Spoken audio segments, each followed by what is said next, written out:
voitures électriques et... Les centrales nucléaires de la France, 35% grâce à les centrales nucléaires, ça fonctionne.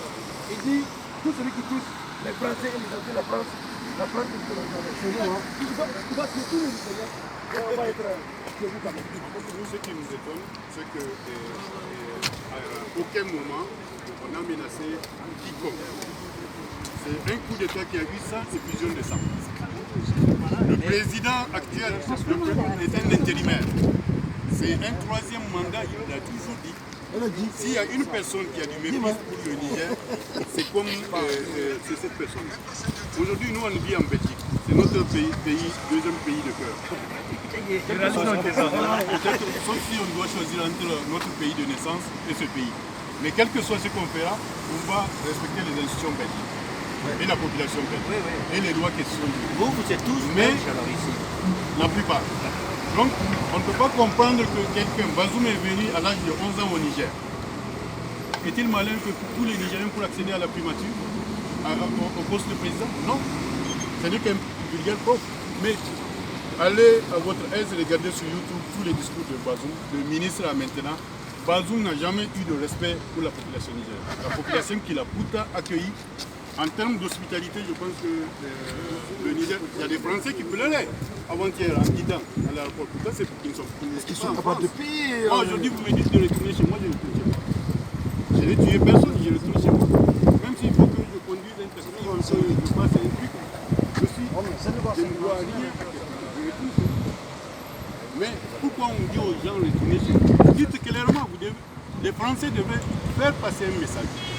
Dire à leurs autorités, vous mentez, parce que entre ce que la population pense et ce qui est fait en Afrique, nous on n'a pas besoin de l'aide africaine, de l'aide européenne.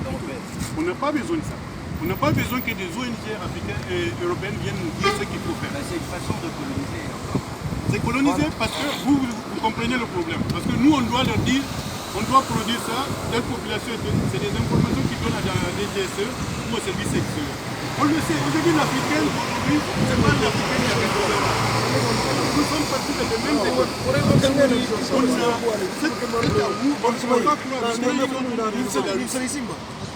On ne va pas chasser la France ou la Belgique pour que la Russie vienne s'installer. Non.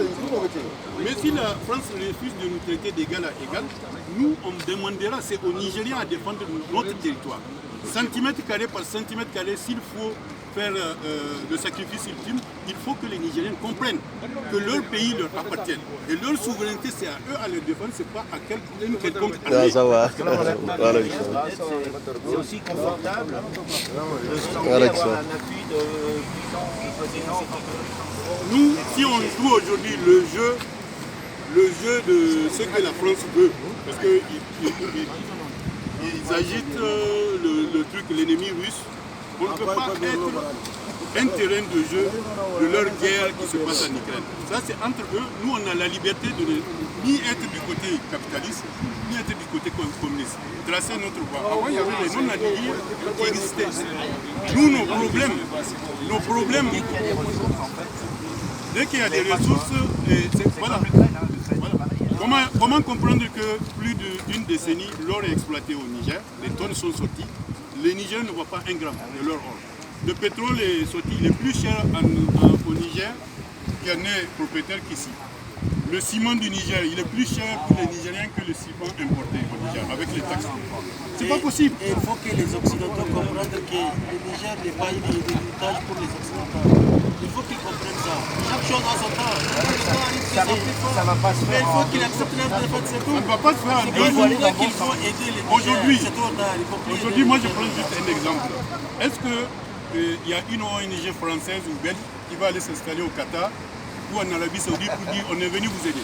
Pourquoi? Pour la simple raison qu'ils ont leurs ressources, qu'ils l'utilisent pour leur... Donc ce partenariat, on nous laisse utiliser nos ressources si on veut entrer de partenariat. Pourtant il y a des Occidentaux qui sont au Qatar, il y a des Occidentaux qui sont à Dubaï. Donc on doit nous respecter, c'est pas parce que notre peau est noire qu'on est moins intelligent que celui qui a la peau blanche. Donc voilà. Je vous remercie pour l'intérêt. Merci à vous. En fait, c'est pour expliquer, vous êtes ici pour expliquer aux gens votre situation. Le coup d'État qui a eu, c'est un coup d'État qui était nécessaire. Parce que la population ne pouvait pas bouger. pour tuer les gens gratuitement.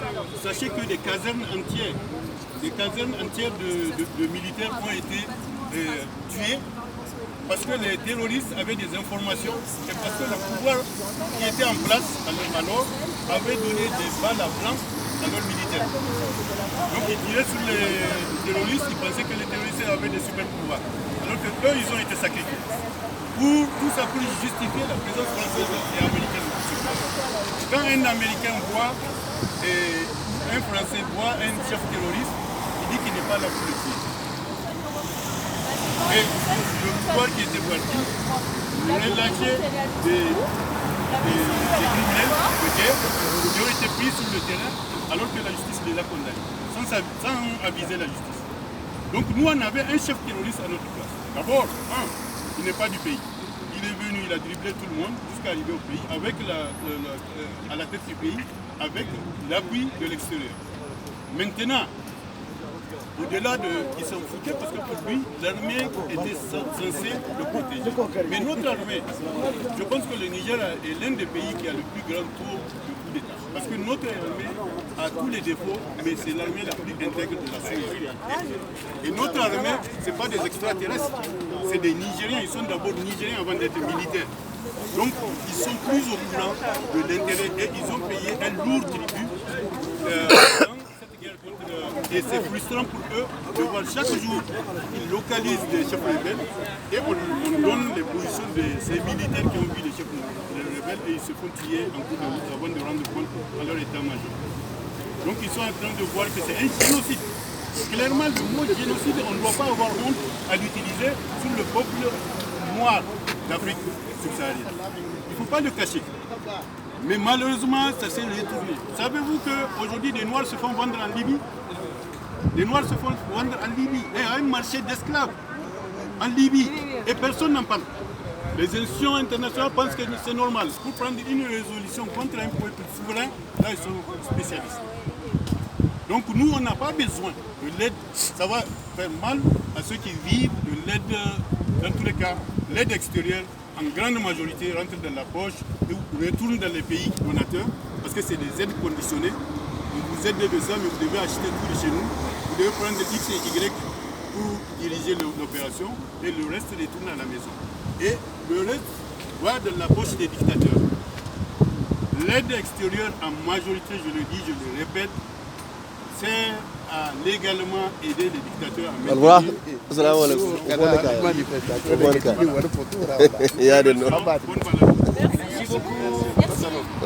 courage.